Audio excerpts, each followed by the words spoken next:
और है दीर्घ संधि। इसमें एक बड़ा मजेदार नाम दिया गया है, बड़ा भाई। कहा गया है कि इसकी पहचान शब्द के बीच में एक बड़ी मात्रा से होती है, जैसे आ की मात्रा बड़ी ई की या फिर बड़े ऊ की, जैसे विद्या और आलय का विद्यालय। हाँ, और ये सीधा इससे लगता है क्योंकि ये ट्रिक इसके नाम दीर्घ से ही निकली है, जिसका मतलब ही बड़ा होता है। अच्छा। यहाँ जो आकर्षक बात है वो है इसका कारण। जब दो एक जैसे मतलब सजातीय स्वर मिलते हैं, जैसे अ के बाद अ या आ आए, या ई के बाद ई या ई आए, बिल्कुल, तो वो दोनों मिलकर अपने बड़े भाई यानी दीर्घ रूप में बदल जाते हैं।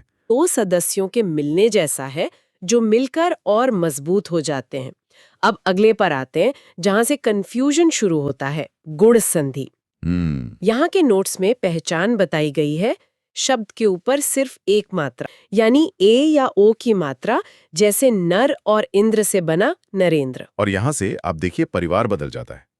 गुण संधि में अ या आ के बाद कोई दूसरा स्वर आता है, जैसे ई या ऊ। अच्छा, तो अब दोस्त बन रहे हैं। हाँ बिल्कुल, ये दोस्त बनाने जैसा है। अ जब ई से दोस्ती करता है तो दोनों मिलकर एक नई आवाज ए बनाते हैं। और जब अ ऊ से मिलता है तो ओ की आवाज बनती है। तो ये एक चोटी असल में दो अलग-अलग स्वरों के मिलने का नतीजा है। ये विजुअल ट्रिक एक चोटी इस बदलाव को तुरंत पहचानने में बहुत मदद करती है। यहाँ पर एक सवाल आता है, नरेंद्र में एक चोटी है, ठीक है, लेकिन फिर सदैव जैसे शब्दों का क्या? वहां तो दो चोटियां हैं। बहुत अच्छा सवाल पूछा। और यहीं पर अगली संधि आती है वृद्धि संधि। वृद्धि का मतलब ही है बढ़त या इंक्रीज। ओके। तो जैसा कि स्रोत में बताया गया है, गुण संधि की एक चोटी में जब वृद्धि होती है तो वो दो चोटी बन जाती है, अच्छा। यानी ए और औ। जब आ या आ के बाद ए या ऐ आता है तो वो हमेशा बड़े वाले यानी अय में बदल जाता है। सदा प्लस एव सदैव। वाह, तो ये एक सिलसिला है, दीर्घ संधि में एक ही परिवार, गुण संधि में दोस्त बनकर एक चोटी, और वृद्धि संधि में दोस्ती मजबूत होकर दो चोटी। ये क्रम तो याद रखने में बहुत आसान है ना? बिल्कुल, ये एक तार्किक प्रगति है। इसे एक चोटी और दो चोटी का नाम देकर व्याकरण के बोझिल नियम को एक विजुअल पैटर्न में बदल दिया है। अगली संधि है यण संधि, और इसके लिए जो ट्रिक दी है वो बड़ी दिलचस्प है, आधा अधूरा प्यार। सुनने में तो बड़ा फिल्मी लगता है, लेकिन इसका व्याकरण से क्या लेना देना है? हाँ, नाम तो मजेदार है।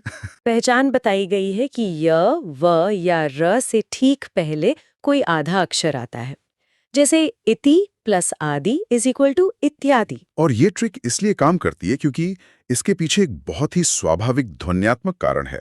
जब आप ई और आ को तेजी से एक साथ बोलने की कोशिश करते हैं, इ आ इ आ। हाँ, तो आपकी जुबान अपने आप य की आवाज निकालती है। इया, इया, या। वो जो पिछला अक्षर ता था, उसमें से ई स्वर तो निकलकर य बन गया, तो बेचारा था आधा ही रह गया। अरे वाह। इसी तरह ऊ और आ को तेजी से बोलने पर वर की आवाज बनती है। ऊ आ, वाह। सू का ऊ निकल गया तो स आधा रह गया। तो ये आधा अक्षर असल में उस स्वर की कुर्बानी का नतीजा है। आधा अधूरा प्यार नाम अब ज्यादा सार्थक लग रहा है। ये तो कमाल की बात है। ये ट्रिक उस प्राकृतिक ध्वनि बदलाव को पहचानने का शॉर्टकट है, जो परीक्षा के दबाव में बहुत कीमती साबित होता है। और स्वर संधि का आखिरी प्रकार है अयादि संधि। इसके लिए स्रोत में कहा गया है, 3 अक्षर का सीधा साधा नाम, इसमें कोई मात्रा नहीं होती, और अय, आय, अव, आव जैसी आवाज आती है, जैसे नयन, पवन। गायक। हाँ, गायक। ये बाकियों से काफी अलग लग रहा है। ये बिल्कुल अलग है, और इसकी सादगी ही इसकी पहचान है। जब ए ओ के बाद कोई दूसरा स्वर आता है तो ये अपनी पहचान खोकर अय आय जैसी ध्वनियों में बदल जाते हैं। अच्छा। जैसे ने plus one is equal to nine. अच्छा। यहाँ ए का आय बन गया। ये इतना सरल है कि इसमें कोई चोटी या आधा अक्षर जैसा निशान नहीं होता। तो अगर कोई शब्द बहुत सरल दिखे और उसमें ये ध्वनियां हों तो वो अयादी संधि हो सकती है। तो स्वर संधि तो पूरी तरह से मात्राओं और स्वरों के जुड़ने का खेल है।